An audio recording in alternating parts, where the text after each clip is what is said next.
नमस्कार। जय हिंद प्यारे साथियों, आशा करता हूँ कि आप अच्छे होंगे और मन लगा के पढ़ रहे होंगे। मैं मिस्टर कुमार स्वागत करता हूँ आपका आपके अपने education buyer civil services YouTube channel में। स्टूडेंट्स, हमारी परिचर्चा आपसे चल रही है 2025 के यूपीएससी को ध्यान में रखते हुए जो 25 मई को प्रीलिम्स का पेपर होने जा रहा है उसको ध्यान में रख के। प्यारे बच्चे, हम आपसे न केवल इस सीरीज के माध्यम से क्वेश्चन आंसर डिस्कस करने का प्रयास करते हैं, बल्कि इस सीरीज के माध्यम से आपको बहुत कुछ देने का प्रयास करते हैं। स्टूडेंट्स, ये दृष्टि आईएएस की यूपीएससी की प्रीलिम्स 2025 को टारगेट करके टेस्ट सीरीज है, जिसमें मैं आपको बताना चाहता इसमें 30 टेस्ट हैं। इसमें से 20 जो टेस्ट होंगे वो जीएस पेपर नंबर 1 से आपसे चर्चा कराए जाएंगे, जिसमें polity, economy, history, geography, science and tech, ecology, environment और ये हर कोई टेस्ट, जो भी टेस्ट हम करेंगे आपसे डिस्कस, वो टेस्ट लगभग 30% करंट पर आधारित होगा, ध्यान रखना। वहीं जो 10 टेस्ट होंगे प्यारे बच्चे, वो आपके सीसैट से रिलेटेड होंगे। किससे? सीसैट, मतलब कि जीएस पेपर नंबर 2 से रिलेटेड ये आपके होंगे। ठीक है। अगर आप भी हमारे education buyer civil service YouTube channel पर पहली बार आए हैं तो तहे दिल से आपका स्वागत है, और यदि आपने चैनल को सब्सक्राइब नहीं किया है तो कर लीजिएगा। वीडियो को लाइक कर दीजिएगा, दोस्तों के साथ में शेयर करना मत भूलिएगा। और यदि स्टूडेंट्स कोई भी इस टेस्ट को पाना चाहता है, मतलब कि इसकी पीडीएफ पाना चाहते हैं, लेना चाहते हैं, तो आप मुझे टेलीग्राम पर जाकर के फॉलो करें। वहाँ पर education wire civil service YouTube channel YouTube का ही आप देखोगे, डिस्कशन में, इसी वीडियो के डिस्कशन में इसका लिंक दे दिया जाएगा। और साथ ही साथ आप इंस्टा पर मुझसे क्वेश्चन पूछ सकते हैं, टेलीग्राम पर पीडीएफ के लिए फॉलो कर सकते हैं, और आप फेसबुक पर भी मुझे फॉलो कर सकते हैं। यही डीपी लग रही है उस पर, ठीक है, सागर जिकारा के नाम से आईडी है। स्टूडेंट्स, एक टेस्ट अब तक आपका कंप्लीट हो गया है, जिसमें हमने पॉलिटी का टेस्ट आपसे चर्चा किया है। कई स्टूडेंट्स इसका लाभ ले रहे हैं। यदि आप भी इसका लाभ लेना चाहते हैं, जुड़ना चाहते हैं, तो चैनल को सब्सक्राइब कर लीजिएगा, दोस्तों के साथ में शेयर कीजिएगा। आज की क्लासेस में टेस्ट नंबर 2 हम देखेंगे। कौन सा देखेंगे बच्चे? आज की क्लासेस में हम जो आपसे चर्चा करेंगे वो टेस्ट नंबर 2 पर आपसे चर्चा करेंगे। जी हाँ, आपने सही सुना, ये जो टेस्ट नंबर आपका 2 है, इस पर मेरी आपसे चर्चा होगी, और ये टेस्ट हिस्ट्री से संबंधित होगा। जी हाँ, आपने सही सुना, ये टेस्ट हिस्ट्री से संबंधित होगा, इतिहास के विषय से इसमें हम आपसे चर्चा करेंगे। ठीक है। सैम, यही आपको जब यूपीएससी का आप पेपर देने जाते हैं बिगिनर एस्पिरेंट्स, तो 2 घंटे का समय मिलता है, और पूर्णांक आपका 200 का होता है। हर एक क्वेश्चन 2 नंबर का होता है। यहाँ पर आपको अपना अनुक्रमांक डाल देना होता है पेपर में, और मैं आपको बता दूँ उसके लिए दंड का भी प्रावधान रखा गया है, मतलब कि 1/3 कितना 1/3 आपके क्या है, यहाँ पर दंड दिया जाता है अगर आपके क्वेश्चन गलत होते हैं। और यदि आप कोई चॉइस ही नहीं करते हैं, कोई ऑप्शन ही नहीं चुनते हैं, तो उसमें गलत और सही का फिर कोई नहीं, आपसे अंक काटा जाता है। चलिए समय न गवाते हुए पहले क्वेश्चन की तरफ बढ़ते हैं। पहला क्वेश्चन लेते हैं। देखिए, कोशिश करेंगे कि 50 क्वेश्चन इस क्लासेस में हो जाएं। स्टूडेंट्स, क्लास आपकी 2 घंटे के आसपास हो सकती है। ठीक है, मैं भी कोशिश करूँगा कि 1-1.5 घंटे के आसपास क्लासेस को कंप्लीट कर दिया जाए, और 50% टेस्ट आपका इसमें एक वीडियो में कंप्लीट हो, और 50% 2 में, लगभग 2 से 3 वीडियो में आपका टेस्ट कंप्लीट हो। चलिए समय न गवाते हुए पहला टेस्ट लेते हैं, और पहला क्वेश्चन लेते हैं। आइए, क्वेश्चन क्या है? हड़प्पा सभ्यता के संदर्भ में निम्नलिखित कथनों पर विचार कीजिए। हड़प्पा सभ्यता से क्वेश्चन पूछा जा रहा है। 2 स्टेटमेंट है। पहला, दुर्ग शहर के पूर्वी भाग में स्थित था और निचले शहर से बड़ा था। नंबर 2 है, कालीबंगा और लोथल दोनों में अग्नि वेदिकाओं के साक्ष्य मिले हैं। उपयुक्त कथनों में से कौन सा या से सही है या फिर है?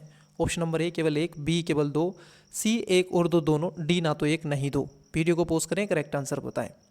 अब बच्चे देखिए, कुछ स्टूडेंट्स कह रहे हैं कि सर इंग्लिश में क्या करें? जैसे हम आपसे इस पर चर्चा कर रहे हैं, ठीक है, 1, 2, 3 जैसे भी, जब हम आएंगे नीचे, देखिए मैं आपको बता देता हूँ, जब हम नीचे आएंगे, ठीक है, जब हम नीचे आएंगे क्वेश्चन नंबर 7 करने के पश्चात, तो यहाँ पर आपको वीडियो को पोस्ट करना पड़ेगा। मैं आपको हिंट्स दूंगा कि विद रेफरेंस टू ऐसे क्वेश्चन का पढ़ूंगा कि क्वेश्चन नंबर 1 का आंसर वीडियो को पोस्ट करके आप बताएं, ठीक है। तो आप इसका आंसर ऐसे दे सकते हैं। अन्यथा स्टूडेंट्स अगर मैं हिंदी में भी और इंग्लिश में भी दोनों को इस तरीके से सोल्व करवाऊंगा अलग अलग, तो टाइम टेकिंग चीज़ें हो जाएंगी, फिर आपका टाइम ज़्यादा लगेगा और क्वेश्चन अटैम्प्ट कम होंगे, ठीक है। चलिए, तो आई होप आपने इसका राइट आंसर दिया होगा। देखिए इसका करेक्ट आंसर हो जाएगा स्टूडेंट्स, पहला स्टेटमेंट गलत है क्योंकि दुर्ग शहर के पूर्वी भाग में स्थित था और निचले शहर से बड़ा था। ऐसा नहीं है प्यारे बच्चे, क्योंकि हड़प्पा शहर को दुर्ग आमतौर पर शहर के पश्चिमी भाग में होता था। ध्यान रखेंगे कहाँ पर था, ये आपके पश्चिमी भाग में था, ठीक है। ये पश्चिमी भाग में होता था, ना कि पूर्वी भाग में, तो ये गलत है। ये निचला शहर था, ये बात ठीक है। कालीबंगा में लोथल और अग्नि दोनों में आप देखोगे अग्नि वेदिकाएं के साक्ष्य मिलते हैं, तो 20 का राइट आंसर हो जाएगा, ठीक है। एलिमेंट मेथड लगाना है तो पहला आप गलत कर देंगे, मतलब कि ए आंसर नहीं होगा और सी नहीं होगा, तो राइट आंसर क्या होगा, ऑप्शन नंबर आप देखोगे 20 का करेक्ट आंसर हो जाएगा। कमेंट्स करते चलिएगा स्टूडेंट्स, आंसर आप भी देते चलेंगे। हड़प्पा सभ्यता की 2500 से 1900 ईसा पूर्व तक के आसपास आप देखोगे इसको माना जाता है और विश्व की सबसे आरंभिक नगरीय सभ्यताओं में से एक है, ठीक है। अब इसका नाम वर्तमान में क्या कर दिया गया है बताइएगा, तो इसको सरस्वती क्या कर दिया गया है,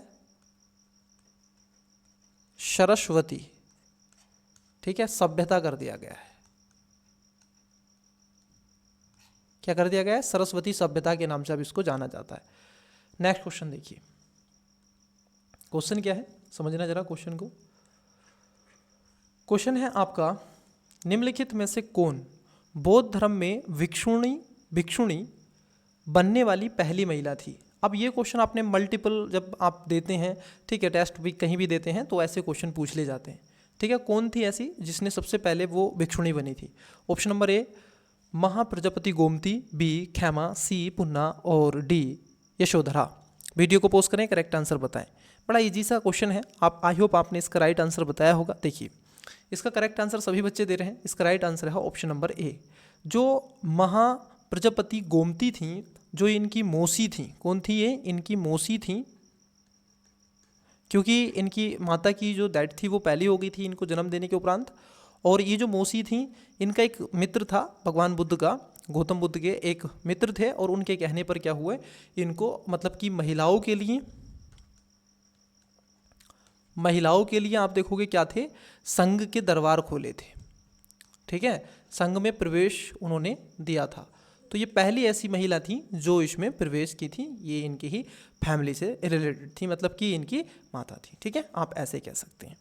और उसके साथ साथ आप देखोगे इन्होंने तभी इस बात को रखा था कि अब ये बौद्ध धर्म जहाँ 1000 वर्ष तक ये चलता, अब ये 500 वर्षों तक चलेगा। ऐसा क्यों स्टेटमेंट कहा था, ये मेंस की क्लासेस में मैं आपसे डिस्कस कर दूंगा, जब मैं आपको फाउंडेशन कोर्स कभी चर्चाओं में लेकर के आऊँगा, ठीक है। इन फ्यूचर आप मेरे साथ जुड़े रहें, ठीक है, आपको ये सारी चीज़ें मैं आपको बताऊंगा बड़े अच्छे से, कभी दर्शन की क्लास भी आपकी होगी। चलिए, तो इसका राइट आंसर क्या हो जाएगा, बी इसका करेक्ट आंसर, सॉरी ए इसका करेक्ट आंसर हो जाएगा महाप्रजापति गोमती, ठीक है। यहाँ तक चीज़ें क्लियर हैं, क्योंकि यह कर्म, पुनर्जन्म और निर्माण, जन्म और मृत्यु के चक्र से मुक्ति बल देता है। और प्रमुख शाखाओं की बात कर लें तो इसमें थेरवाद, महायान, ब्रजयान, इसमें ये देखने के लिए आपको मिलती है। चलिए अगले क्वेश्चन की तरफ बढ़ते हैं, नेक्स्ट क्वेश्चन देखते हैं। देखिए क्वेश्चन क्या है समझना, क्वेश्चन की भावनाओं को समझना। क्वेश्चन नंबर 3 है, युग्मों पर विचार कीजिए। यहाँ पर बौद्ध धर्म ग्रंथ दे रखे हैं और उसकी विषय वस्तु दे के रखी है। अब बच्चे क्या है, यहाँ पर आपसे पूछ रहे हैं विनय पिटक, मठवासी व्यवस्था के लिए नियम, सुत्ता पिटक, बुद्ध की शिक्षाएं, अभिधम पिटक, बुद्ध के जीवन का विवरण। उपयुक्त में से कितने युग्म सही सुमेलित हैं। ऑप्शन नंबर ए केवल 1, बी केवल 2, सी मतलब कि सभी 3 और डी उपयुक्त में से कोई नहीं। वीडियो को पोस्ट करें, करेक्ट आंसर बताएं। बड़ा अच्छा क्वेश्चन आपसे पूछा जा रहा है। स्टूडेंट्स जब आप बुद्धिज़्म को पढ़ते हैं तो वहाँ पर आप 3 पढ़ते हैं, जैसे विनय पिटक, सुत्ता पिटक, विनय पिटक, अभिधम पिटक, ठीक है, आप पढ़ते हैं ये तीनों। तो तीनों का वर्गीकरण आप देखोगे अलग अलग तरीके से किया गया है। एक तरीके से त्रिपिटक होते हैं, ठीक है। आप देखोगे अगर इन सब के अलावा इसमें पहले वाले की बात कर लें, देखिए इसमें 3 प्रमुख है, जैसे थेरवाद में बौद्ध धर्म के ग्रंथों का संग्रह है। विनय पिटक क्या है, आप देखोगे ये मठाधीश मतलब की व्यवस्था में भिक्षुओं को लेकर के उनके चर्चा करता है, उनको नियम देने का प्रयास करता है, तो पहला स्टेटमेंट सही है, ठीक है। दूसरा भी आप देखोगे सही है, ठीक है, कि जो सुत्ता पीटक है ये बुद्ध की शिक्षाओं की बात करता है, तो दूसरा स्टेटमेंट भी ठीक है। अभिधम्म पीटक में बुद्ध के जीवन का विवरण नहीं बल्कि बुद्ध के आप देखोगे दर्शन की बात की गई है। किसकी बात की गई है? दर्शन की बात कही गई है, ठीक है। तो ये आपका तीसरा स्टेटमेंट गलत हो जाएगा और right answer option number B हो जाएगा, ठीक है। 1 और 2 दोनों हो जाएगा। स्पष्ट हुआ या नहीं? चलिए, क्योंकि यहाँ पर अभिधम्म पीटक में शिक्षाओं के विस्तृत दार्शनिक और मनोवैज्ञानिक विश्लेषण पर ध्यान करता है, जो कि मानसिक अवस्थाओं, पदार्थ और चेतना पर ध्यान केंद्रित करता है, उन्हें गहन समझ के लिए जटिल श्रेणियों की व्यवस्था करता है, ठीक है। चलिए अगले क्वेश्चन की तरफ बढ़ते हैं। नेक्स्ट क्वेश्चन देखते हैं। कमेंट्स बॉक्स में आंसर बच्चे बताते चलिएगा। चौथे नंबर का क्वेश्चन है, स्तूपों के संदर्भ में निम्नलिखित कथनों पर विचार कीजिए। देखिए, एक होता है स्तंभ, एक होता है स्तूप। जरा समझना, एक होता है स्तंभ, एक होता है स्तूप, सॉरी, एक होता है स्तंभ, एक होता है स्तूप। अब दोनों में स्टूडेंट्स आप देखोगे अंतर होता है। स्तंभ है एक पिलर और स्तूप है आपका उल्टा कटोरा, जैसे सांची का स्तूप, ठीक है। अशोक के स्तंभ, अशोक के शिलालेख, अशोक के अभिलेख, ये आपको मिलते हैं ना। चलिए, तो इसी पर पूछा गया है स्तूपों के संदर्भ में। पहला है, स्तूपों का निर्माण मूलतः बुद्ध के अवशेषों को रखने के लिए किया गया था। नंबर 2, स्तूप निर्माण की परंपरा बौद्ध काल से पहले की है। ऑप्शन नंबर 3 है स्टेटमेंट, सम्राट अशोक ने संपूर्ण भारत में स्तूप निर्माण के प्रसार में महत्वपूर्ण भूमिका निभाई थी। वीडियो को पोस्ट करें, करेक्ट आंसर बताएं।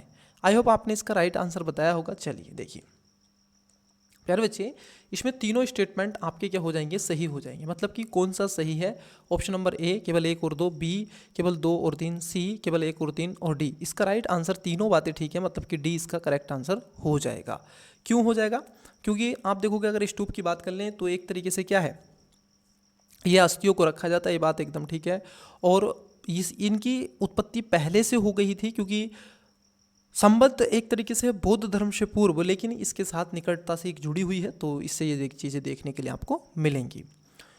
बौद्ध ग्रंथ अशोक का वादन के अनुसार सम्राट अशोक को बुद्ध के अवशेषों को कई महत्वपूर्ण शहरों के आप देखोगे वितरित करने और उन स्तूपों का निर्माण आदेश देने का भी श्रेय दिया जाता है। तो इसको ध्यान में रखना। जैसे आप कहते हैं 2री शताब्दी में भरूत, ठीक है, भरूत, सांची, सारनाथ जैसे कई स्तूपों का निर्माण भी किया गया है, ठीक है। चलिए अगले क्वेश्चन की तरफ बढ़ते हैं। अगला क्वेश्चन देखते हैं, मतलब कि नेक्स्ट। आइए नेक्स्ट क्वेश्चन की तरफ बढ़ते हैं बच्चे। Question number 5। क्वेश्चन नंबर 5 क्या है ये देखते हैं। थोड़ा बड़ा क्वेश्चन है, मतलब कि इसमें स्टेटमेंट ज़्यादा इन्होंने दे के रखे हैं और थोड़ी डेफिनेशन कठिन बना दी गई है। देखो, बड़े क्वेश्चन को देख के कभी डरना नहीं और घबराना नहीं, ठीक है। क्यों नहीं घबराना था हम बताएंगे, देखिए क्यों नहीं घबराना। देखो क्वेश्चन नंबर है 5। देखिए बड़ा क्वेश्चन है। ये कह रहे हैं धर्मशास्त्रों में वर्णों के लिए निर्धारित कर्तव्यों और भूमिकाओं के संदर्भ में निम्नलिखित कथनों पर विचार कीजिए। अब 4 स्टेटमेंट है। पहला, ब्राह्मण मुख्य रूप से वेदों के अध्ययन और अध्यापन के लिए उत्तरदायी थे और उन्हें दान प्राप्त करने तथा यज्ञ करने का अधिकार था। नंबर 2, क्षत्रियों से न्याय करने, युद्ध करने और लोगों की रक्षा करने की अपेक्षा की जाती थी, लेकिन उन्हें वेदों का अध्ययन करने की मनाही थी।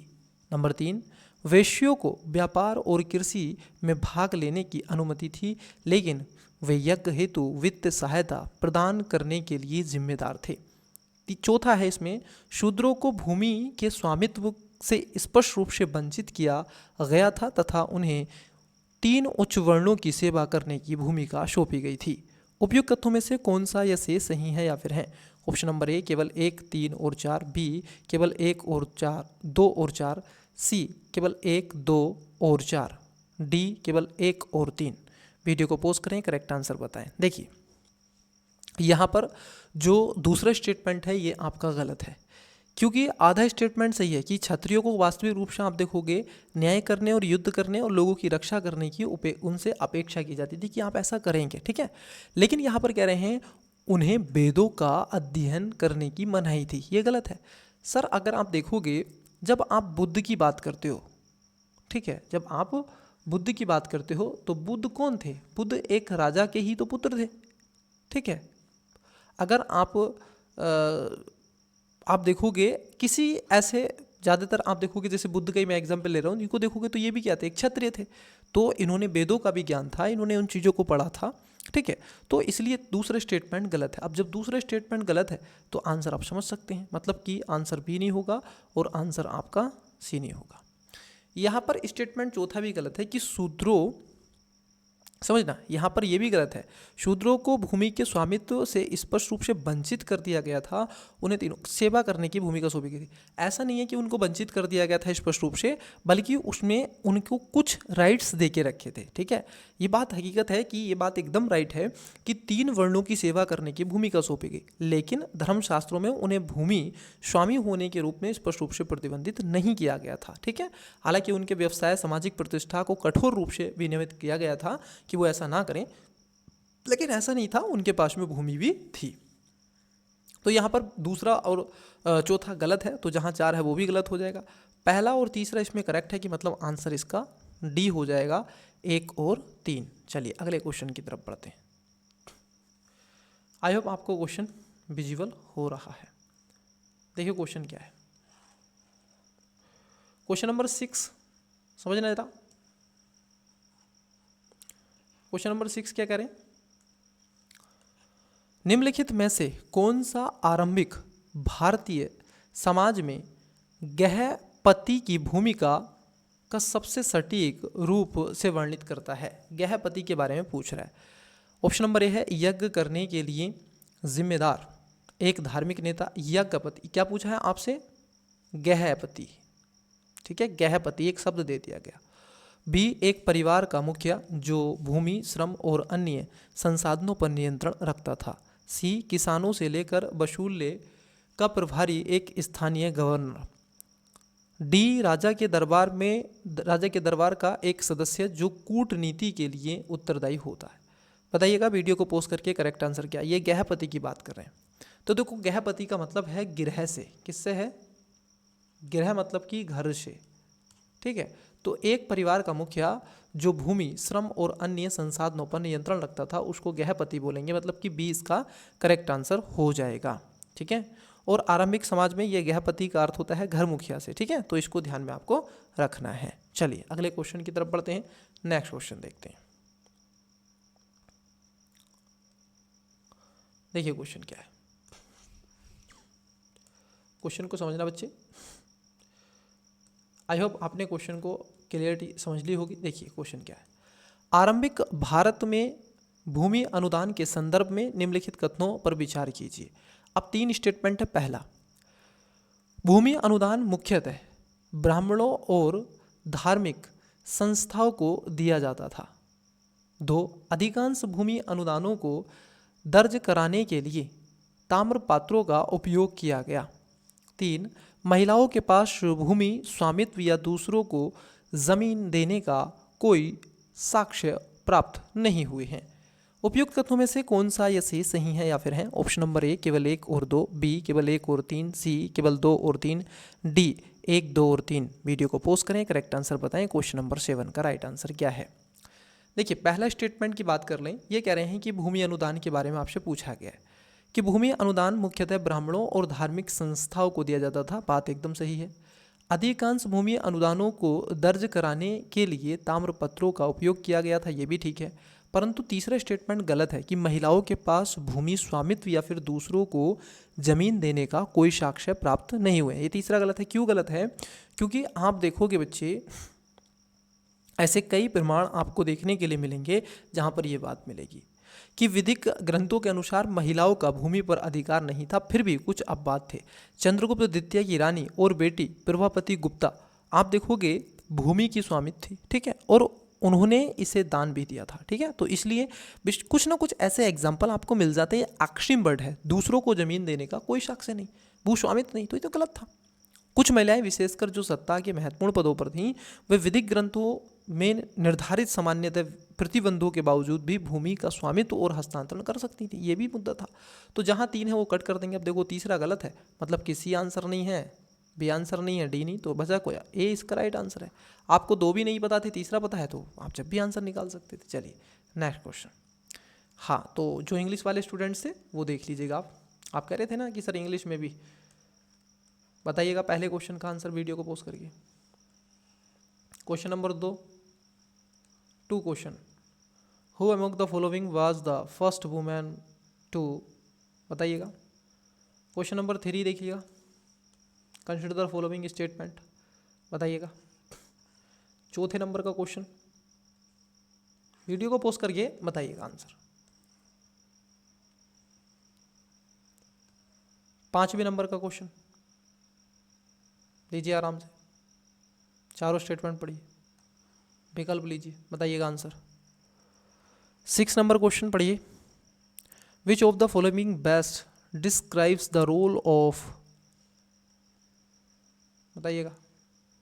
With reference to land grants in early India consider the following statement, ठीक है। 7 क्वेश्चन बताइए। चलिए अब क्वेश्चन नंबर 8 की तरफ बढ़ते हैं और क्वेश्चन नंबर 8 को देखते हैं क्या पूछा जा रहा है आपसे। देखिए क्वेश्चन नंबर 8 में आपसे पूछा जा रहा है हड़प्पा सभ्यता को ध्यान में रखकर। क्वेश्चन क्या है आइए जानते हैं। हड़प्पा समाधानों के संदर्भ में निम्नलिखित कथनों पर विचार कीजिए। मतलब कि हड़प्पा में जो शव दाह संस्कार होता था उससे रिलेटेड करके क्वेश्चन पूछा गया है। देखिए पहला है, मृतकों को अक्सर सोने और चांदी सहित विलासितापूर्ण वस्तुओं के साथ दफनाया जाता था। अक्सर कह रहे हैं, अक्सर मृतकों को, ठीक है। दूसरा है, ईंटों से बने समाधान की उपस्थिति संभावित सामाजिक भिन्नताओं का संकेत देती है। बिल्कुल सही बात है। तीसरा है, समाधानों में सामान्यतः मृद भांड और आभूषण पाए जाते थे। उपयुक्त कथनों में से कौन सा या से सही है या फिर है? ऑप्शन नंबर ए केवल 1 और 2, बी केवल 1 और 3, सी केवल 2 और 3 और डी 1, 2 और 3। वीडियो को पोस्ट करें, करेक्ट आंसर बताएं। देखिए स्टूडेंट्स, आपने इसका राइट आंसर बताया होगा। पहला स्टेटमेंट यहाँ पर गलत हो जाएगा क्योंकि हड़प्पा के समाधानों को कभी कभी मृदभांड आभूषण भी पाए जाते थे और ऐसा प्रतीत होता है कि हड़प्पा के लोग आमतौर पर मृतकों के साथ सोने चांदी जैसी विलासितापूर्ण वस्तुओं को नहीं दफनाते थे, ठीक है। सोने चांदी वस्तुओं को नहीं दफनाते, बल्कि कुछ आभूषण आपको मिलते हैं। तो तीसरा गलत है। अब पहला वाला सॉरी गलत है, तो जहाँ एक है वो कट कर दो। आंसर ए नहीं होगा, आंसर बी नहीं होगा और आंसर डी नहीं होगा। बस आंसर क्या होगा? सी, मतलब कि 2 और 3 कि ईंटों से बने समाधान और उपास्थित संभावित भिन्नताओं का संकेत देते हैं और मृदभांड आभूषण पाए जाते थे। ये बात भी आपकी सही है। चलिए अगले क्वेश्चन की तरफ बढ़ते हैं। क्वेश्चन नंबर देखते हैं 9 नंबर। क्या है सर 9 नंबर क्वेश्चन में? देखिए क्वेश्चन नंबर 9 है आपका, हड़प्पा वासियों की कृषि प्रथाओं के संदर्भ में निम्नलिखित कथनों पर विचार कीजिए। किस पे पूछा है क्वेश्चन? कृषि प्रथाओं पर, ठीक है। 3 स्टेटमेंट है। पहला, गेहूं और जौ आमतौर पर उगाए जाते थे। दूसरा, हड़प्पावासी व्यापक नहर प्राणियों के माध्यम से सिंचाई करते थे। तीसरा, कालीबंगा से जुते हुए खेत के साक्ष्य प्राप्त हैं। उपयुक्त कथनों में से कौन सा या से कथ सही है या फिर हैं? ऑप्शन नंबर ए केवल 1 और 2, बी केवल 1 और 3, सी केवल 2 और 3 और डी 1, 2 और 3। वीडियो को पोस्ट करें, करेक्ट आंसर बताएं। बड़ा अच्छा क्वेश्चन ये आपसे पूछा जा रहा है, क्वेश्चन नंबर 9। आई होप आपने इसका राइट आंसर दिया होगा। देखिए प्यारे बच्चे, अगर हम देखें जो इसमें पहला वाला क्वेश्चन है, स्टेटमेंट है, ये सही है। गेहूं और जो आमतौर पर उगाए जाते थे, ठीक है। गेहूं के ऐसे हड़प्पा वाले क्षेत्र से, ठीक है, वहाँ से हमें कुछ साक्ष्य मिलते हैं। हड़प्पावासी व्यापक नहर प्रणाली के माध्यम से सिंचाई करते, ऐसा नहीं है व्यापक करते थे, नहर प्रणाली हुआ करती थी, परंतु कुछ सिंचाई के ऐसे साक्ष्य मिलते हैं कि ये सब हुआ होगा, ठीक है। जैसे स्थानों से सुतगोई से वर्तमान में ऐसी चीज़ें आपको देखने के लिए मिलेंगी। तो दूसरा स्टेटमेंट गलत है। जब दूसरा गलत है तो आंसर ए नहीं होगा, आंसर सी नहीं होगा, आंसर डी नहीं होगा। बचा क्या है? कालीबंगा से जुते हुए खेत के साक्ष्य प्राप्त हुए, मतलब कि इसमें बी आंसर हो जाएगा 1 और 3, ठीक है। चलिए इसमें बी आंसर हो जाएगा, कालीबंगा से जुते हुए खेत के साक्ष्य हैं। और मुझे बताइएगा बच्चे कमेंट्स बॉक्स में कि कालीबंगा कहाँ पर आपको मिलेगा, ठीक है। बताइएगा कालीबंगा, स्टेट का नाम बताना है, कालीबंगा का स्टेट बताइएगा। इंडिया के किस स्टेट में ये आपको कालीबंगा मिलता है? नेक्स्ट क्वेश्चन की तरफ बढ़ते हैं। नेक्स्ट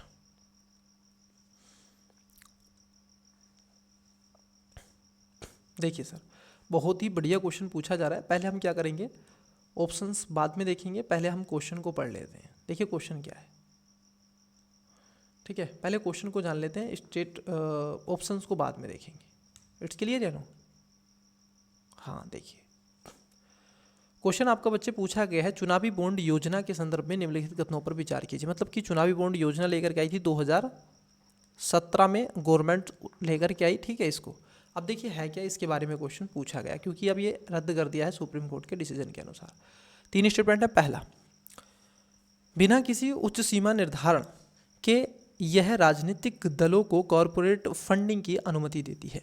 नंबर 2, इसने राजनीतिक दलों को चुनावी बॉन्ड के माध्यम से प्राप्त अंशदान का विवरण भारत के निर्वाचन आयोग के समक्ष प्रस्तुत करने का आदेश दिया है। नंबर 3 है, सर्वोच्च न्यायालय ने चुनावी बॉन्ड योजना को अनुच्छेद 19(1) के ए के तहत सूचना के अधिकार का उल्लंघन करने के कारण असंवैधानिक घोषित किया। अब आपसे पूछ रहा है उपयुक्त कथनों में से कौन सा या शेष सही है या फिर है। ऑप्शन नंबर ए केवल 1 और 2, बी केवल 2 और 3, सी केवल 1 और 3, डी 1, 2 और 3। वीडियो को पोस्ट करें, करेक्ट आंसर बताएं। इलेक्टोरल बॉन्ड के बारे में आपसे क्वेश्चन पूछा जा रहा है। चलिए, आपने इसका राइट आंसर दिया होगा। आइए बच्चे देखिए, बड़ा अच्छा क्वेश्चन है। देखिए कैसे इसका आंसर हम निकालते हैं। बहुत ईजी वे में आंसर निकालेंगे, एलिमेंट मेथड लगाएंगे आपके सामने। देखो पहला वाला जो स्टेटमेंट है, क्योंकि चुनावी बॉन्ड से क्वेश्चन पूछा गया है, तो पहला वाला स्टेटमेंट को देखो, बिना किसी उच्च सीमा निर्धारण किए यह राजनीतिक दलों को कॉरपोरेट फंडिंग की अनुमति देता है। बात एकदम क्या हो जाती है, सही हो जाती है। क्योंकि चुनावी बॉन्ड का मतलब ये है कि राजनीतिक जो पार्टी हैं, नेशनल पार्टियां हैं, ठीक है, उनको एक फंड एकत्रित करना है ताकि वो इलेक्शन में उसको क्या कर सकें, खर्च कर सकें और अपना एक स्थान सुनिश्चित कर सकें। बात एकदम सही है। लेकिन दूसरा स्टेटमेंट गलत है।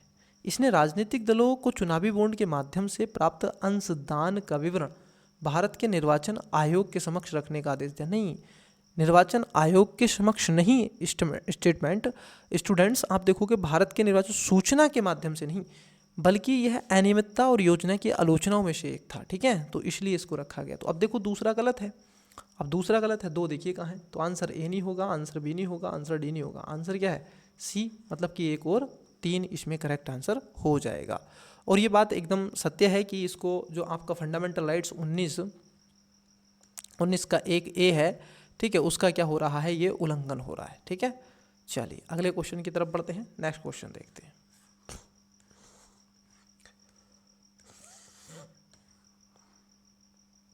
आइए देखिए स्टूडेंट्स, क्वेश्चन नंबर है आपका 11। क्वेश्चन क्या कह रहे हैं, निम्नलिखित युग्मों पर विचार कीजिए। अब सर्वोच्च न्यायालय के कार्य यहाँ पर देके रखे हैं और अनुच्छेद है। न्यायिक समीक्षा आर्टिकल अनुच्छेद 131। नंबर 2, सलाहकार क्षेत्राधिकार अनुच्छेद 143। और तीसरे में है मूल अधिकारों का संरक्षण अनुच्छेद 226। उपयुक्त में से कितने युग्म सही सुमेलित हैं। ऑप्शन नंबर ए केवल 1 और केवल 2, सभी 3, और डी में कह रहे हैं कोई नहीं। बताइएगा वीडियो को पोस्ट करके करेक्ट आंसर क्या है।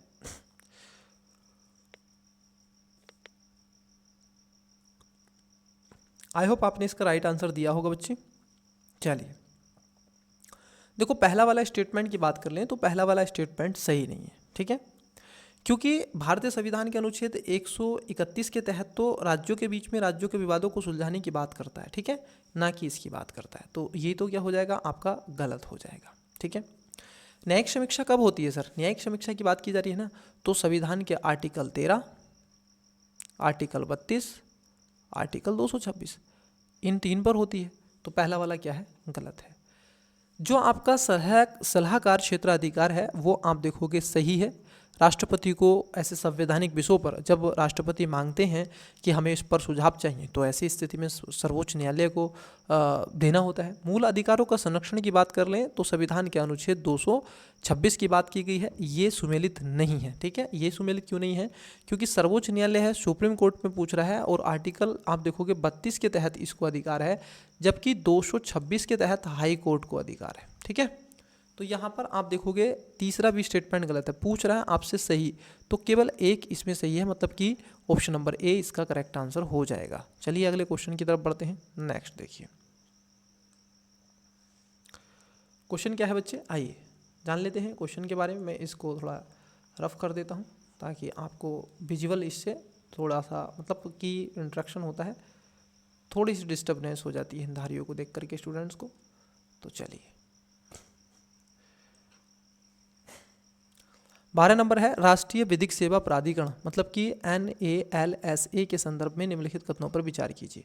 3 स्टेटमेंट है। पहला, नालसा का गठन विधिक सेवा प्राधिकरण अधिनियम 1987 के तहत किया गया था। 2, यह केवल अनुसूचित जाति और अनुसूचित जनजाति के सदस्यों के लिए निःशुल्क विधि सेवाओं तक पहुंच सुनिश्चित करता है। 3, लोक अदालतें नालसा द्वारा प्रवर्तित एक मुख्य विवाद समाधान तंत्र है। उपयुक्त कथनों में से कौन सा या से सही है या फिर है? ऑप्शन नंबर ए केवल 1 और 2, बी केवल 1 और 3, सी केवल 2 और 3 और डी 1, 2 और 3। वीडियो को पॉज करें, करेक्ट आंसर बताने का प्रयास करें।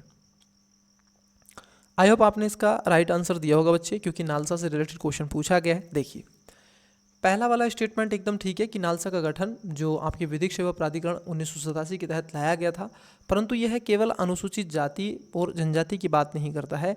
इन सब के अलावा महिलाएं, बच्चे, दिव्यांग व्यक्ति, हिरासत के लिए लोगों के मानव तस्करी, पीड़ित, आर्थिक रूप से मार्जिनलाइन, कमजोर वर्ग, गरीब वर्ग, तो ये भी इसके अंतर्गत शामिल किए गए, ना कि SC ST। ठीक है, तो दूसरा गलत हो जाएगा, मतलब कि आंसर ए नहीं होगा, आंसर सी नहीं होगा और आंसर डी नहीं होगा, क्योंकि यहाँ पर 2 है। तो आंसर क्या होगा? ऑप्शन नंबर 20 का करेक्ट आंसर होगा। अब मुझे मान लीजिए ये भी नहीं पता है ना, और ये मुझे पता है कि केवल, हटाओ 2 खत्म करो और आंसर निकालो, तो 20 का करेक्ट आंसर हो जाएगा। चलिए अगले क्वेश्चन की तरफ बढ़ते हैं। नेक्स्ट क्वेश्चन देखते हैं। जी हाँ, ये क्वेश्चन आपसे पूछेंगे जो भी स्टूडेंट्स इस समय क्लासेस को देख रहा है, तो इसका आंसर क्वेश्चन नंबर 13 का आंसर बताते चलिएगा। देखिए क्या है, इजी सा है तो ज़्यादा हार्ड नहीं पूछेंगे, घबराइए मत। भारतीय संविधान का कौन सा अनुच्छेद राज्य को सार्वजनिक सेवाओं में न्यायपालिका को कार्यपालिका से पृथक्करण के लिए कदम उठाने का अधिकार देता है? ऑप्शन नंबर ए है अनुच्छेद 46, बी अनुच्छेद 48, सी अनुच्छेद 49 और डी अनुच्छेद 50। वीडियो को पोस्ट करें, करेक्ट आंसर बताएं। देखो ये DPSC से क्वेश्चन यहाँ पर इन्होंने पूछ लिया है। किससे? DPSP से। स्टूडेंट्स है क्या? आइए आपको देखते हैं। देखो इसका जो राइट आंसर हो जाएगा, क्योंकि न्यायपालिका कार्यपालिका से जब शक्ति का पृथक्करण की बात करता है तो संविधान का अनुच्छेद 50 की बात करता है। ये आप देखोगे DPSP पार्ट 4 में चर्चा इसकी की गई है, और वहाँ पर साफ साफ कहा गया है कि राज्य के नीति निर्देशक तत्वों में कि राज्य या फिर राज्य की सार्वजनिक सेवाओं न्यायपालिकाओं के कार्यपालिका को पृथक्करण का प्रयास करता रहेगा और उसको अलग अलग रखने का प्रयास करेगा। ठीक है, तो इसको ध्यान में आपको रखना है। चलिए अगला क्वेश्चन देखते हैं। क्वेश्चन को समझते चलिएगा। देखिए क्वेश्चन क्या है।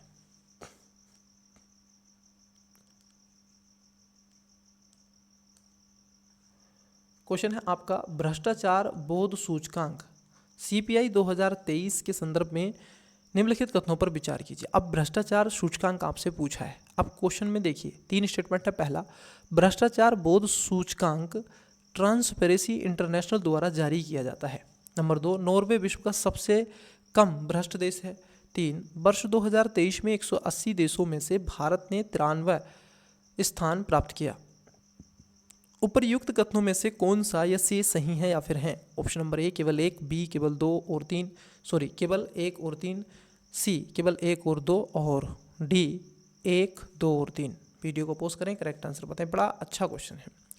देखिए सर, यहाँ पर अगर आप देखेंगे, क्योंकि जब सबसे कम सबसे ज़्यादा ऐसा कुछ दे दे तो बस वहीं पर थोड़ा सा सतर्क होना है। भ्रष्टाचार धारणा सूचकांक 2023 के अनुसार डेनमार्क विश्व का सबसे कम भ्रष्ट देश है, और यहाँ पर क्या कह रहे हैं? नॉर्वे। नॉर्वे नहीं है, डेनमार्क है। ठीक है, डेनमार्क है ना कि नॉर्वे। तो दूसरा गलत है। अब जैसे दूसरा गलत हो गया स्टेटमेंट, तो डी और आंसर सी नहीं होगा। ये भी बात ठीक है कि वर्ष 2023 में 180 देशों में से भारत को क्या मिला था? 93 वहाँ पर उनको स्थान प्राप्त हुआ था। पहला और तीसरा सही है, मतलब कि correct answer option number B हो जाएगा। चलिए अगले क्वेश्चन की तरफ बढ़ते हैं। नेक्स्ट क्वेश्चन लेते हैं। इंग्लिश वाले एस्पिरेंट्स क्वेश्चन को अटेम्प्ट करिएगा वीडियो को पोस्ट करके। क्वेश्चन नंबर 8, ऑप्शन देख लीजिएगा। 9 क्वेश्चन का 9 का आंसर बताइएगा। वीडियो को पोस्ट कर लीजिएगा। 10 नंबर का बताइएगा। 10 नंबर का आर्टिकल देखिए, मैं खोल देता हूँ। बताइएगा, इलेक्ट्रोल बॉन्ड से क्वेश्चन है, ये ऑप्शन है इसके। चलिए अगले क्वेश्चन पाइए। Consider the following 11 question. 12वें नंबर पर आइए सर, बताइएगा राइट आंसर, बताते चलिएगा। Which article of the Indian constitution mandates the state to take step to separate the judiciary from executive in public service? बताइएगा इसका राइट आंसर क्या है। 14वें का आंसर बताइए। चलिए अगले क्वेश्चन की तरफ बढ़ते हैं।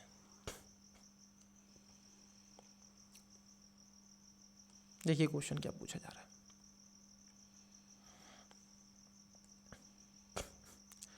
क्वेश्चन है आपका बच्चे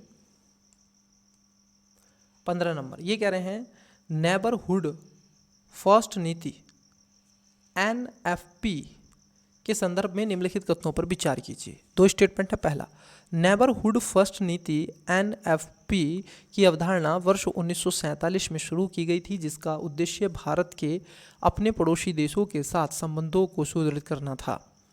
नंबर 2, यह बुनियादी ढांचे, सुरक्षा और लोगों के बीच संपर्क जैसे क्षेत्रों में सहयोग के लिए पारस्परिक दृष्टिकोण पर बल देती है।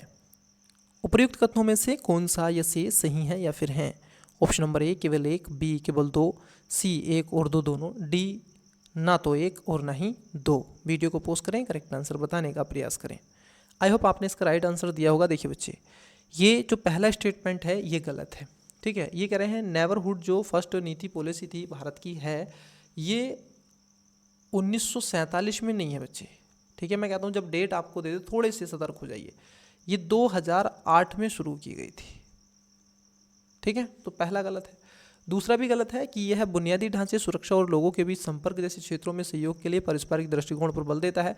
ऐसा नहीं है बच्चे। ठीक है, क्योंकि ये एक तरीके से नीतियों और गैर नीति दृष्टिकोण पर जोर देती है, और जिसका अर्थ आप देखो कि भारत में अपने पड़ोसी देशों, विशेष रूप से छोटे देशों के साथ समान रिटर्न की उम्मीद किए बिना सहायता प्रदान करना। और यहाँ पर क्या है, पारस्परिक दृष्टिकोण है। ठीक है, बीच संपर्क। तो दोनों इसमें गलत है, मतलब कि आंसर हो जाएगा ऑप्शन नंबर डी। ठीक है, ए ना तो 1 और ना ही 2। चलिए देखिए क्वेश्चन, समझना क्वेश्चन क्या है, जानिएगा क्वेश्चन के बारे में।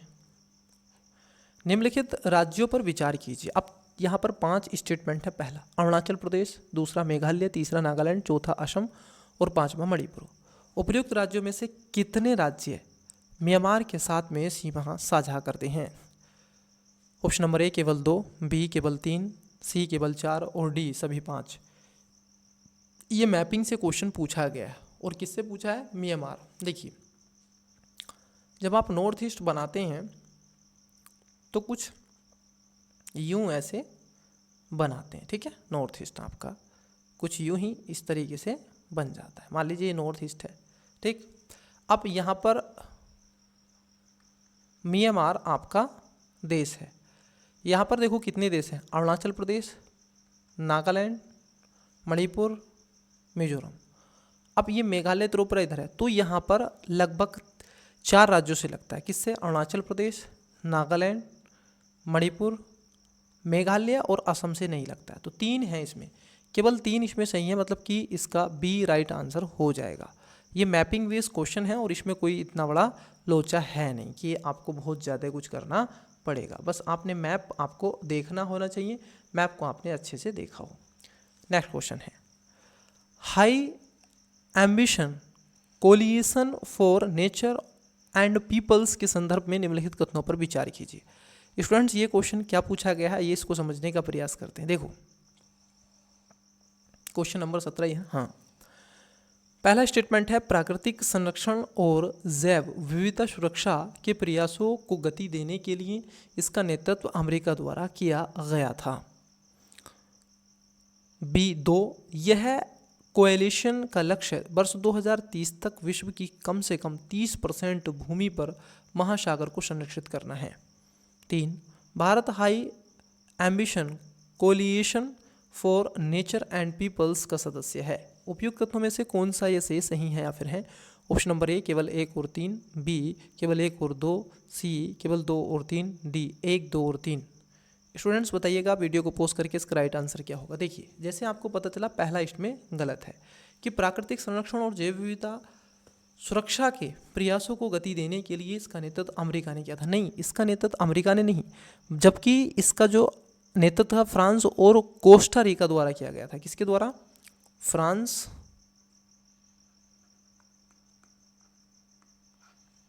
और क्या था? Costa Rica.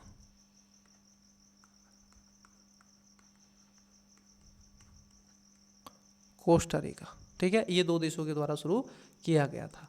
तो इसलिए इसमें जो क्या है आपका है, पहला जो हो जाएगा स्टूडेंट्स, पहला वाला स्टेटमेंट आपका गलत हो जाएगा।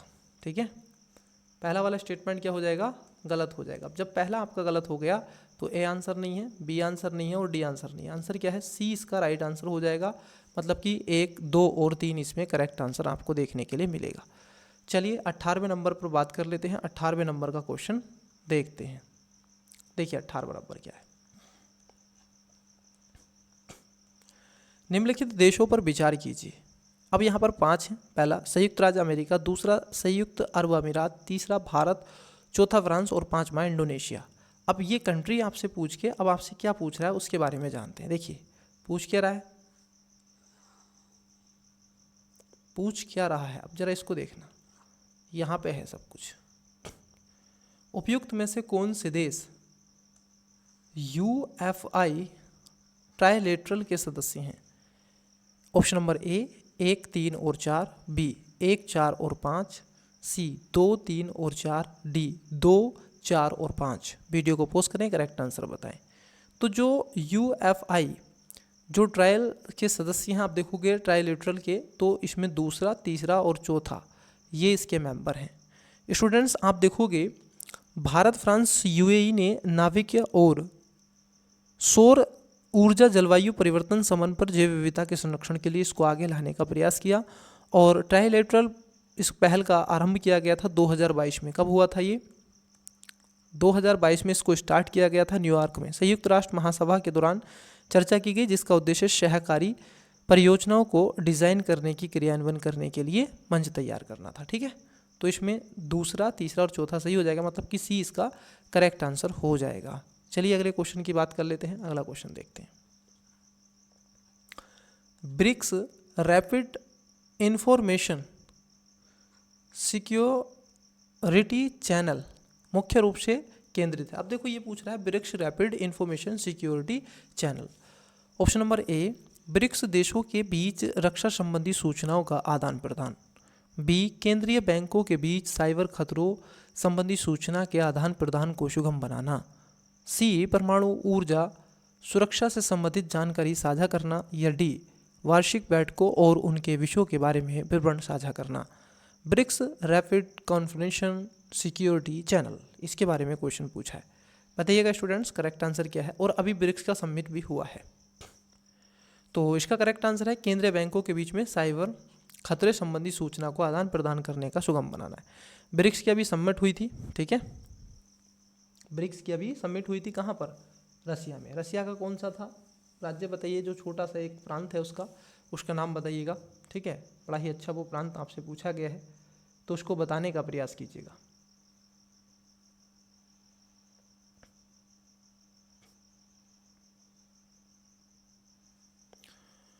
देखिए स्टूडेंट्स है क्या, ब्रिक्स रैपिड जो इंफॉर्मेशन सिक्योरिटी चैनल का मुख्य रूप से ब्रिक्स देशों के केंद्रीय बैंकों के बीच में साइबर खतरों के क्या करता है, सूचना को आदान प्रदान करने की बात करता है। अब ये तो हो गया ब्रिक्स। ब्रिक्स क्या है? ब्रिक्स कई देशों का समूह है, जिसमें ब्राज़ील है, रसिया है, इंडिया है, चाइना है। ठीक है, ये इसके अंदर साउथ अफ्रीका है, और उसके साथ साथ ईरान इसका सदस्य देश शामिल बना है। ठीक है, और यूरोप को भी देश इसके आ रहे हैं। ठीक है, इसके एक बैंक है न्यू डेवलपमेंट बैंक, जिसकी स्थापना, जिसको न्यू डेवलपमेंट बैंक है, और इसकी जो स्थापना की गई है बच्चे, ये 2014 में इसकी स्थापना आई थिंक की गई है। ठीक है, और अन्य विकासशील देशों के बुनियादी ढांचे और सतत विकास परियोजनाओं को वित्त पोषित करता है। IMF और वैश्विक विश्व बैंक जैसी पारंपरिक वित्त संस्थाओं का एक विकल्प भी प्रदान करने में काम करता है। ठीक है, चलिए, तो इसको साउथ का क्या कह रहे हैं, यूनाइटेड नेशन सिक्योरिटी काउंसिल के रूप में भी जाना जाता है, क्योंकि ये क्या करता है, वेस्ट को क्या करता है, बाईपास करने का प्रयास करता है। अब देखो जितने भी संगठन हैं उनमें सब में जो वेस्टर्न कल्चर है उनका प्रभाव है, वेस्टर्न जो कंट्रीज़ हैं उनका प्रभाव है। ठीक है, एशियन का नहीं है, तो इसलिए उसमें थोड़ा सा रहता है। आइए क्वेश्चन नंबर 20 देखते हैं क्या कह रहे हैं। क्वेश्चन नंबर 20 में आपसे क्या पूछा जा रहा है बच्चे, ये पूछ रहे हैं आपसे दक्षिण एशिया उप क्षेत्रीय आर्थिक सहयोग SASEC के संदर्भ में निम्नलिखित कथनों पर विचार कीजिए। अब यहाँ पर 3 स्टेटमेंट है। पहला, SASEC सक्रियात्मक योजना 4 प्रमुख क्षेत्रों पर ध्यान केंद्रण के साथ SASEC साझेदारी के रणनीति लक्ष्यों को रेखांकित करती है। नंबर 2, एशियाई विकास बैंक जिसको ADB SASEC के सचिवालय के रूप में कार्य करता है। 3 है, इसमें म्यांमार भी सदस्य राष्ट्र के रूप में शामिल है। उपर्युक्त तथ्यों में से कौन सा ये से सही है या फिर है? ऑप्शन नंबर ए केवल 1 और 2, बी केवल 2 और 3, सी केवल 1 और 3 और डी 1, 2 और 3। वीडियो को पॉज करें, करेक्ट आंसर बताएं। करेक्ट आंसर बताएं 20 का। आई होप आपने इसका करेक्ट आंसर बताया होगा। चलिए, इसका राइट आंसर तीनों स्टेटमेंट यहाँ पर सही हो जाएंगे, मतलब कि डी इसका करेक्ट आंसर होगा बच्चे, ठीक है। और ये 2016 से 2025 तक के दौरान इसको रखा गया है और ये इसकी कई परियोजनाएं भी चलती हैं, ठीक है। ये सारी बातें क्या हैं इसमें सही हैं। वर्तमान सदस्य देशों की बात करें तो बांग्लादेश, भूटान, भारत, मालदीव, म्यांमार, नेपाल और श्रीलंका इसमें शामिल है। चलिए, चाइना और पाकिस्तान इसमें शामिल नहीं है। नेक्स्ट क्वेश्चन देखते हैं। क्वेश्चन क्या है समझना जरा। क्वेश्चन है आपका बच्चे, क्वेश्चन है पश्चिमी अफ्रीकी राज्यों का आर्थिक समुदाय इकोवास। ये क्वेश्चन बहुत बार पूछा जा रहा है इकोवास के बारे में। संदर्भ में निम्नलिखित कथनों में से कौन सा ऐसे कथन सही है या फिर है? अब 3 स्टेटमेंट है। पहला, इसकी स्थापना लागोस संधि के माध्यम से की गई थी। दूसरा, इसका मुख्यालय अकारा घाना में है। तीसरा है, भारत को वर्ष 2004 में इस निकाय में पर्यवेक्षण का दर्जा दिया गया था। नीचे दिए कूट का प्रयोग कर सही विकल्प का चयन कीजिए। अब स्टूडेंट्स यहाँ पर आपसे पूछा रहा है ऑप्शन नंबर ए केवल 1 और 2, बी केवल 2 और 3, सी केवल 1 और 3, डी 1, 2 और 3। वीडियो को पॉज करें, करेक्ट आंसर बताने का प्रयास करें। आई होप आपने इसका राइट आंसर दिया होगा। देखो, अगर इसके हम देखें, दूसरा स्टेटमेंट पहला सही है कि लागोस संधि हुई थी तब इसको लाया गया था, और इसका मुख्यालय अकारा में ना होकर के अगर आप देखोगे इसका मुख्यालय कहाँ पर है? अकारा घाना में प्रमुख केंद्र है जहाँ संगठन अपनी क्षेत्र है। इसका मुख्यालय है अबूजा। कहाँ पर है? अबूजा, याद रखना, अबूजा में इसका मुख्यालय है, ठीक है। और ये अबूजा खास तौर पर आप देखोगे ये नाइजीरिया में स्थित है, ठीक है।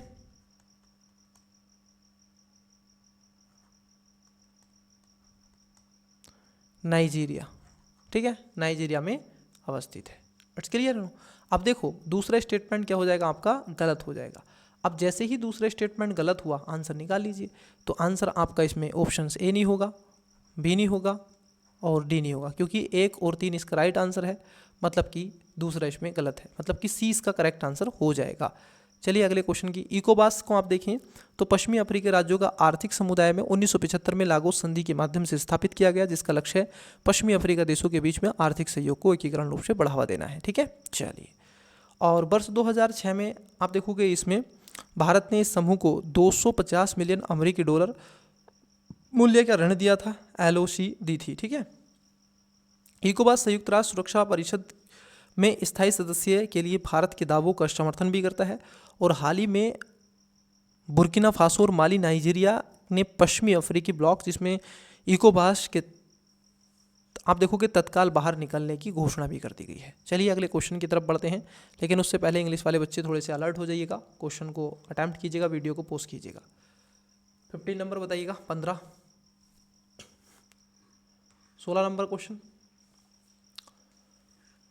17 नंबर क्वेश्चन, क्वेश्चन नंबर 18,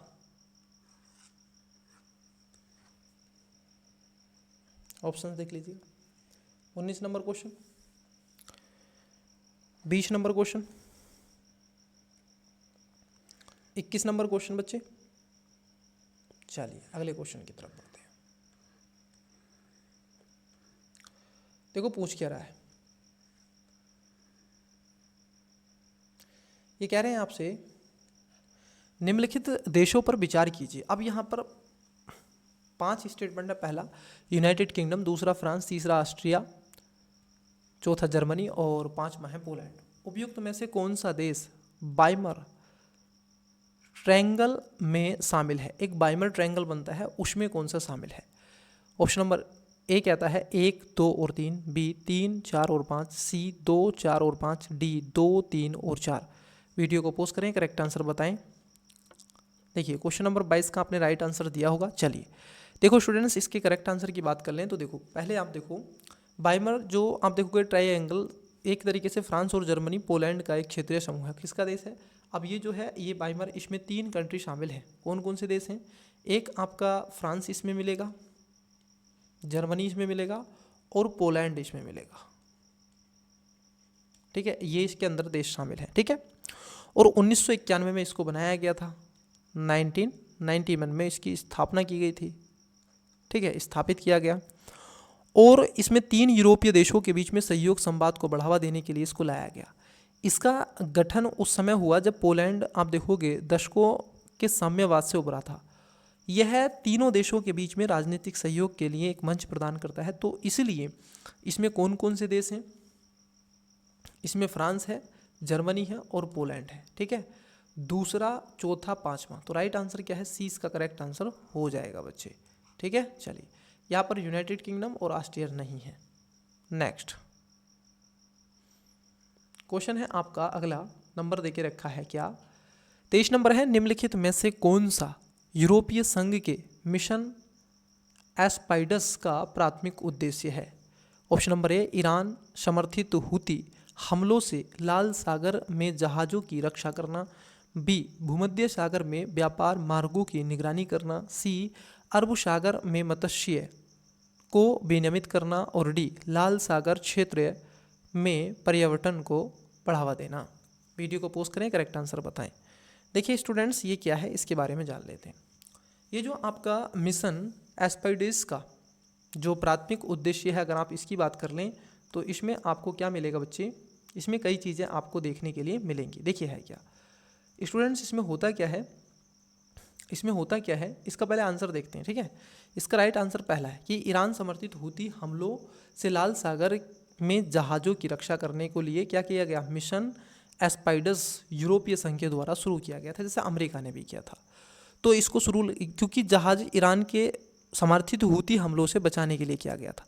इस मिशन का उद्देश्य नौवहन गतिविधियों को सुरक्षित करना और समुद्र स्थिति के बारे में जानकारी प्रदान करना, सागरीय हमलों को रोकने के लिए जहाज़ों की सहायता करना और इसके संचालन क्षेत्र में बाब अलमंदेब, हॉर्मुज़ जलडमरू और लाल सागर, अदन की खाड़ी, अरब सागर, ओमान की खाड़ी और अरब की खाड़ी में अंतर्राष्ट्रीय जलीय सीमा सहित सामरिक महत्व की समुद्री स्थान शामिल हैं।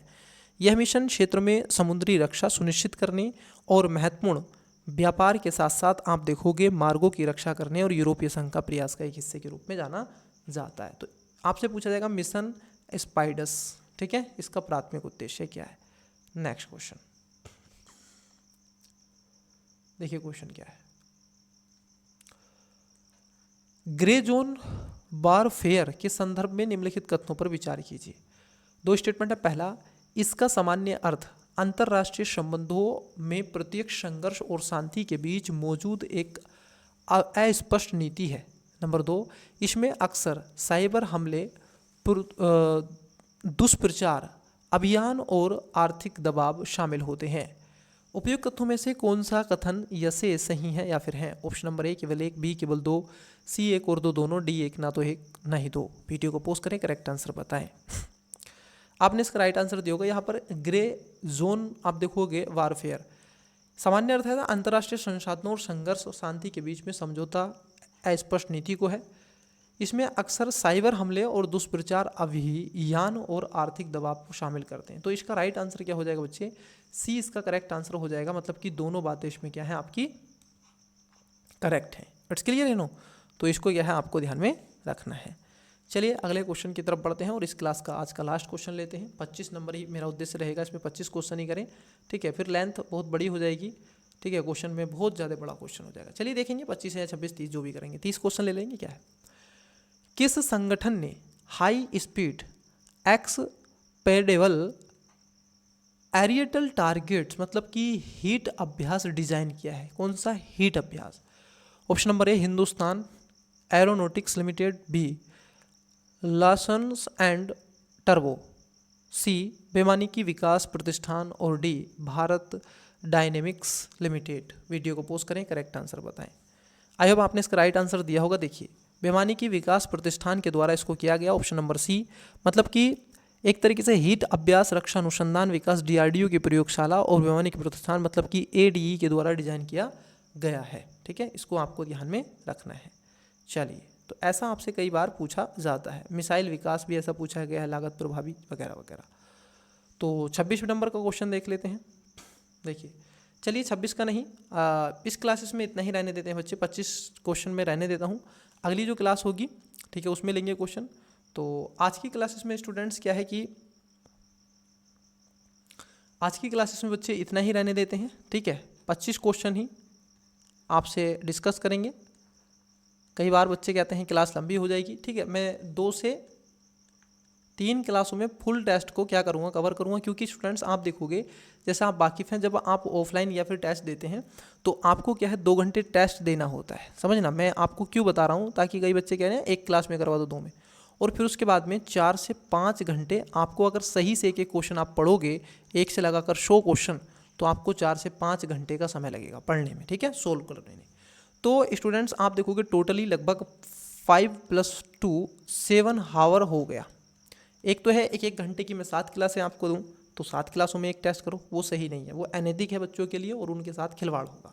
हाँ, अगर आप टेस्ट को क्या कर रहे हैं, आप टेस्ट को 2 से 3 क्लासों में आप कवर करवा रहे हैं, क्योंकि 100 क्वेश्चन है और 100 क्वेश्चन ना केवल हम, आपको पता है मेरा पढ़ाने का तरीका क्या है, मैं ना केवल आंसर आपको बताता हूँ बल्कि उसके बारे में कुछ फैक्ट भी बताने का प्रयास करता हूँ, जो कि मुझे जितना रिकॉल हो पाता है, जितना मुझे लगता है कि बता देना चाहिए, ठीक है, मैं उतना आपको बताता हूँ। तो प्यारे बच्चे, आज की क्लासेस में इतना ही रहने देते हैं। मन लगा के पढ़ते रहिएगा, और आप मुझे ज्वाइन, चैनल को सब्सक्राइब नहीं किया तो कर लीजिएगा, और PDF पाने के लिए आप टेलीग्राम पर जाइएगा, लिंक डिस्क्रिप्शन में है, और इंस्टाग्राम फेसबुक पर भी मुझे फॉलो कर सकते हैं। चलिएगा, चैनल को सपोर्ट कीजिएगा। All the best, bye.